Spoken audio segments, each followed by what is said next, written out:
Et donc aujourd'hui, j'écoute du jazz, j'écoute les Arctic Monkeys, j'écoute, je sais pas, des choses diverses que quand c'est super bien fait, je suis épaté et ça me plaît.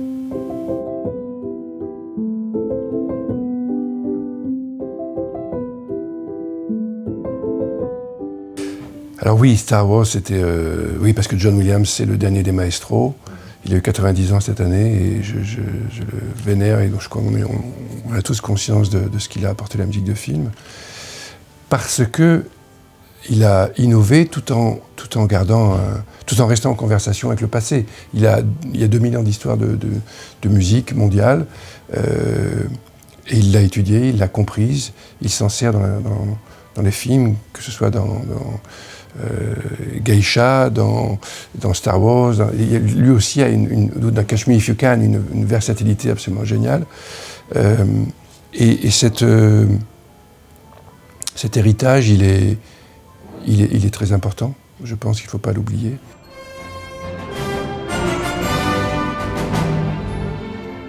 Et donc, en tant que spectateur, j'ai la chance de faire partie de plusieurs académies, donc de recevoir tous les films, d'avoir accès à tous les films. Donc je les vois tous, ou presque tous.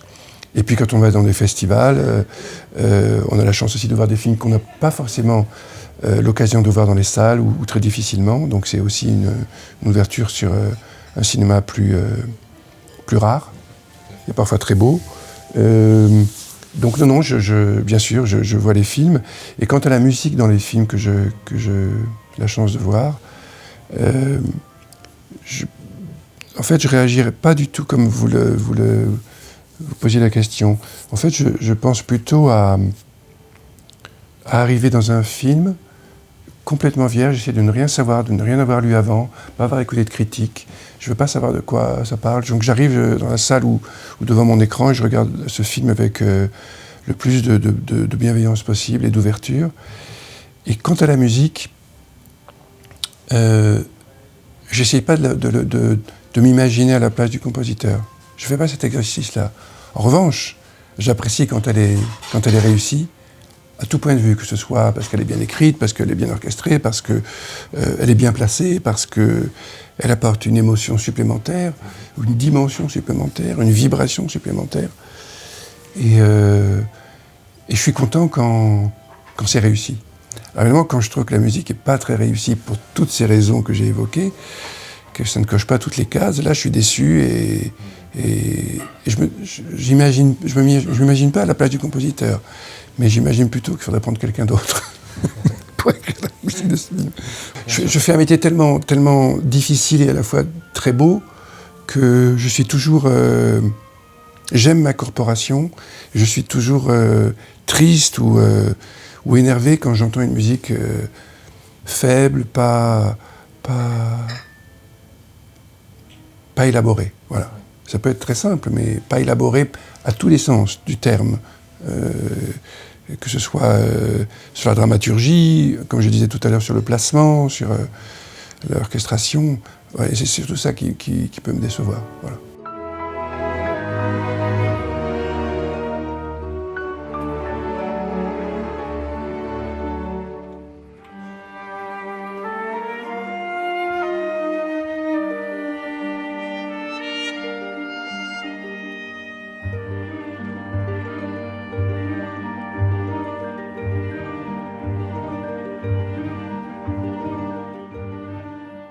Eh bien, à vrai dire, le cinéma que j'ai aimé quand j'étais adolescent, c'était un cinéma extrêmement varié. On pouvait voir Truffaut, Spielberg, et c'était pas la même chose. On pouvait voir Lucas et Francis Giraud, c'était pas non plus la même chose. Donc, le cinéma, ce qui est beau, c'est cette diversité, à la fois cette diversité stylistique, c'est aussi la rencontre des civilisations, puisqu'on va voir un jour un film japonais, le lendemain un film italien, un film britannique, un film de Stephen Frears. Donc il y a cet amour du cinéma, je crois, qui m'a porté vers la composition pour les films. Et donc j'ai aimé cette diversité-là, de pouvoir aussi utiliser musicalement un jour un quintet de jazz et le lendemain un orchestre symphonique ou un quatuor à cordes ou de l'électronique. Et passer d'un projet à l'autre, c'est ce qui est le plus excitant. Sinon, je m'ennuierais et tout le monde s'ennuierait à écouter la même musique que j'écrirais en boucle. Et j'ai jamais désiré écrire de la musique de concert, j'ai toujours voulu écrire pour le cinéma. Et ce cinéma, cette diversité que j'aime, c'est peut-être aussi ma grécité qui remonte, la xénophilie, l'amour de l'étranger, l'amour de la différence, l'amour qui est très présent en moi, cette xénophilie. Et pour les films français et les films européens, comme ma carrière a débuté aux États-Unis en 2003-2004 avec La jeune fille à la perle, j'ai continué à écrire pour le cinéma français et le cinéma européen chaque année. C'était difficile parce que je devais beaucoup voyager, faire un grand écart permanent. Mais je ne voulais pas abandonner le cinéma européen qui m'avait construit, qui m'avait formé et grâce auquel j'ai une voix différente à Los Angeles d'ailleurs. Parce que j'ai apporté une autre vision musicale que celle que les compositeurs américains ont, même si je les admire et si ils m'influencent aussi. Donc je suis arrivé à Hollywood avec un bagage européen et je reviens régulièrement travailler en Europe avec ce bagage hollywoodien. Et donc j'ai la chance d'avoir j'ai vraiment beaucoup de chance d'avoir le meilleur des deux mondes. The Oscar goes to Alexandre Desplat.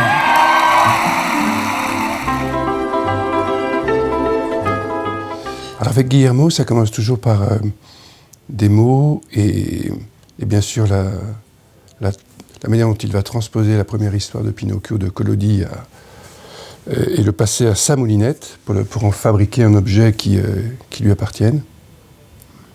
Et on avait déjà vu dans The Shape of Water que son amour de la musique, dans les films, son amour de la musique dans ses films, était une étape importante de la fabrication de ses œuvres.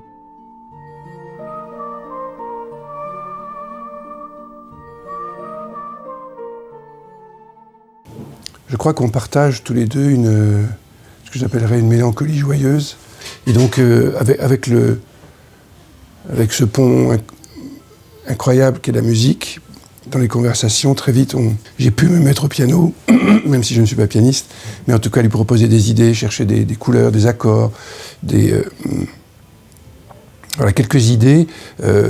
Surtout qu'on a commencé par penser aux chansons, puisqu'il fallait animer les chansons très en amont, parce que ça prend énormément de temps, donc composer les musiques aussi de ces chansons et les enregistrer très en amont.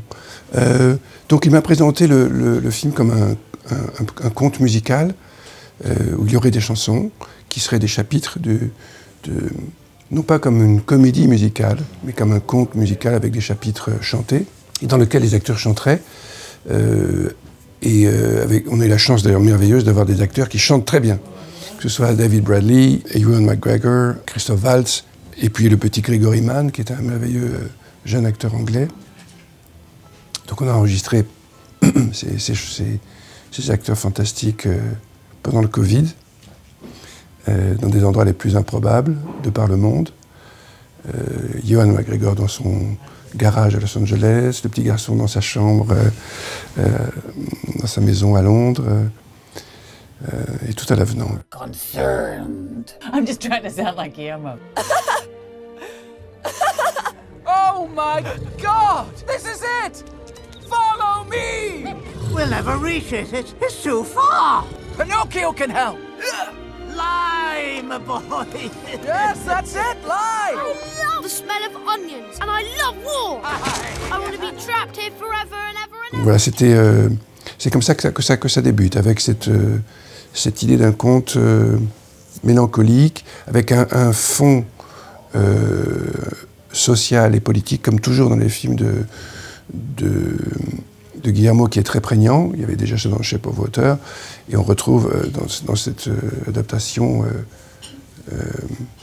à la fois le fond social, Geppetto, qui est un pauvre menuisier face à la bourgeoisie locale, le monde du fascisme, qui commence à influencer le village dans lequel vit Geppetto. Et comment, alors que le Pinocchio originel est la leçon de l'obéissance, comment le Pinocchio de Guillermo devient la leçon de la désobéissance. C'est un manuel. Il appartenait à un petit garçon très cher à mon cœur. Le fils que tu as perdu?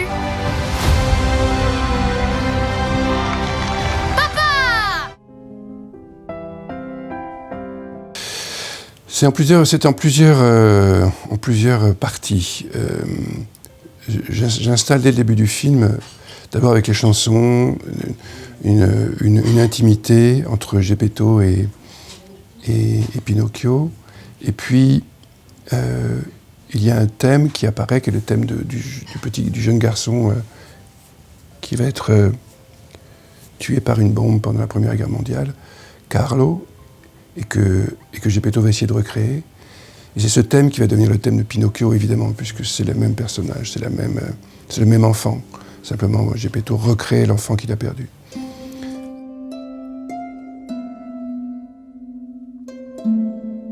Et c'est l'éducation de Pinocchio pendant toute cette première partie du film, et qui en fait nous montre que ce n'est pas Pinocchio qu'on éduque, mais c'est Pinocchio qui éduque le reste du monde, les autres autour de lui.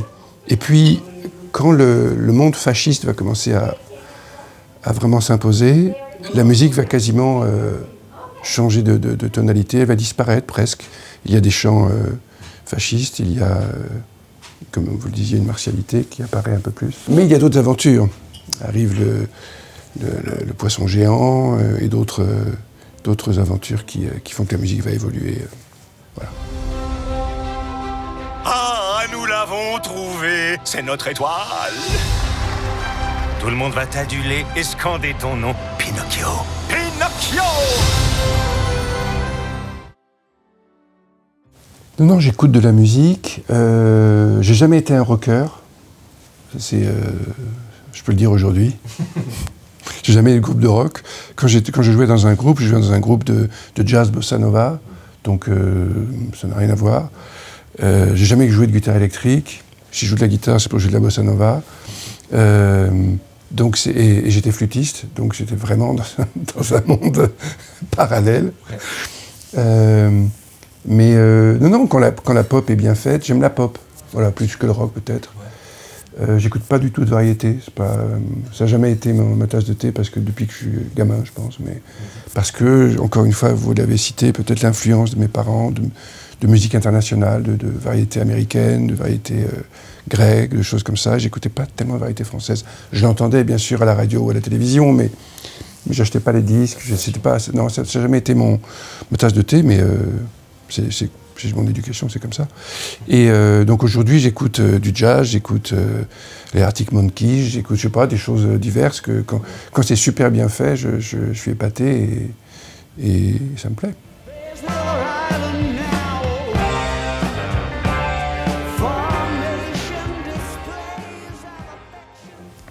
Alors c'était une super expérience, c'était un truc unique, je crois, dans toutes mes compositions pour le cinéma. Je me souviens du rendez-vous à Londres avec Jonathan et la manière dont il me présentait le film, et je lui ai dit que j'avais très envie de faire cela, d'écrire la musique, mais que je n'étais pas sûr d'y parvenir, mais que j'avais jamais écrit une musique de film, d'un film avec Nicole Kidman, que j'avais jamais fait ci, jamais fait ça, mais donc il pouvait me faire confiance, et il m'a fait confiance. Donc je commençais tout juste ma carrière internationale, après La jeune fille à la perle, donc c'était un moment important. Mais son film avait une telle esthétique et une telle profondeur philosophique qu'il m'a plu tout de suite. Il était associé à l'époque avec un producteur musical qui s'appelle Peter Rayburn, que je connaissais. Et tous les trois, on s'est enfermés dans mon studio à Paris. Et je cherchais jusqu'à ce que Jonathan m'explique qu'en fait, son film était comme un conte de fées. Lorraine Bacall, la vieille reine-mère, le roi était mort, le prince venait de mourir, mais il y avait des prétendants, d'autres chevaliers dans un château. Vous voyez, on a transposé cette histoire comme ça. Et à partir de là, j'ai construit... j'ai d'abord trouvé le motif des 4 flûtes au piano. Et à partir de ce motif répétitif, qui ne module pas, qui reste en ré majeur, ça me permettait d'aller chercher en dessous, dans tout le registre inférieur aux flûtes, c'est-à-dire les flûtes sont dans l'aigu, et tout le registre médium et grave était libre pour tous les autres instruments, les trompettes, les corps, l'orchestre à cordes, et puis les cordes pouvaient à un moment, bien sûr, rejoindre les flûtes. Donc tout est parti de ce petit motif de flûte, qui en fait est aussi un motif plutôt brésilien, avec des rythmes pas du tout réguliers, et où on retrouve mon influence de la musique brésilienne, des Du Lobo et de Jobim. Et ça s'est construit comme ça. Et puis je faisais... Alors, on s'amusait à imaginer des cartes à jouer, où apparaissaient les chevaliers, la reine, la princesse. Et donc je faisais apparaître des instruments de manière différente. Les trompettes, c'était un peu le danger des prétendants. Les corps, c'était les chevaliers, etc. Et donc c'est vraiment parti d'un jeu intellectuel et d'un partage comme ça. Et on a passé une nuit entière, on s'est pas couché, dans mon studio, à Montparnasse, je me souviens toujours. Et j'avais loué une chambre pour eux à côté dans un hôtel. Ils sont allés s'écrouler à 8h du matin, mais à 8h du matin, on avait terminé. On avait trouvé l'essentiel de la partition. Et tout le film est en ré majeur, dans cette même tonalité qui ouvre le film, jusqu'à la scène de fin, où il y a cette valse qui arrive... Non, d'abord, il y a cette élégie sur la plage, avec Nicole Kidman, qui marche sur la plage. Et là, pour la première fois, je vais faire basculer le ré majeur vers ce relatif mineur, si mineur, qui apporte d'un seul coup une densité, un tragique éprouvant. Et on finira le film avec la valse, à nouveau en ré majeur, cette fois la valse, qui est toujours sur le même thème, la même mélodie, mais transformée en valse. Donc c'est vraiment un déroulé dramaturgique unique dans ce que j'ai fait jusqu'à maintenant. Et une expérience merveilleuse. On n'a pas retravaillé ensemble avec Jonathan pour, je ne sais pas pourquoi, pour des raisons qui sont les siennes. Peut-être qu'il ne voulait pas passer la nuit encore à travailler jusqu'à 5h du matin.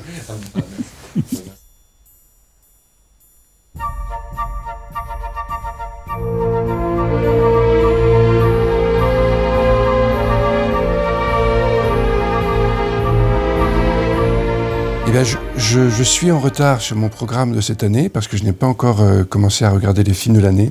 Et donc, je ne peux pas vraiment vous dire. Je sais simplement que j'ai des collègues que j'admire beaucoup, comme Thomas Newman ou Danny Elfman, Carter Burwell. J'ai hâte d'entendre sa nouvelle partition que je n'ai pas encore entendue. Et je n'ai pas encore entendu Fabelmans, le nouveau John Williams. Voilà. Donc, voilà, ça fait partie des choses que je dois mettre à jour. Là, mais je termine d'écrire une musique hier soir, donc je peux enfin... mettre ça à jour, même si je suis en studio la semaine prochaine, je vais quand même pouvoir, entre deux studios, écouter ça. Oui, c'est un peu le leitmotiv de ma famille. Quand fais-tu un break? Donc le break, c'est difficile. C'est difficile parce que... Alors là, j'enregistre le dernier film de George Clooney, puisque j'ai écrit la musique de tous ces films depuis... 15 ans. Et ensuite, j'enchaîne sur Barbie de Greta Gerwig. Ouais. Barbie, Greta Gerwig, avec laquelle j'avais fait Little Woman, les filles du Dr. March. Et il y a d'autres projets avec Guillermo. Il parle depuis longtemps de faire un Frankenstein. Donc on a aussi ce projet-là, j'espère. Et puis, mais bon, encore faut-il que le film se fasse. En live action, du coup, plutôt. En live action, oui. Je pense. Ah oui, sinon, ce sera dans 5 ans, en stop motion. Pinocchio, il y a quand même 1000 jours de tournage. C'est quand même... J'ai vu ça ce matin. C'est assez impressionnant, oui. Il y a 1000 jours, wow. Donc, voilà, les projets. Et puis, je dois écrire un ballet pour l'Opéra d'Oslo. Et puis, je dois... Voilà, donc j'ai plein de choses avant. Donc, j'ai hâte d'enchaîner sur ces nouveaux projets et de me tenir occupé. Sinon, je vais m'ennuyer.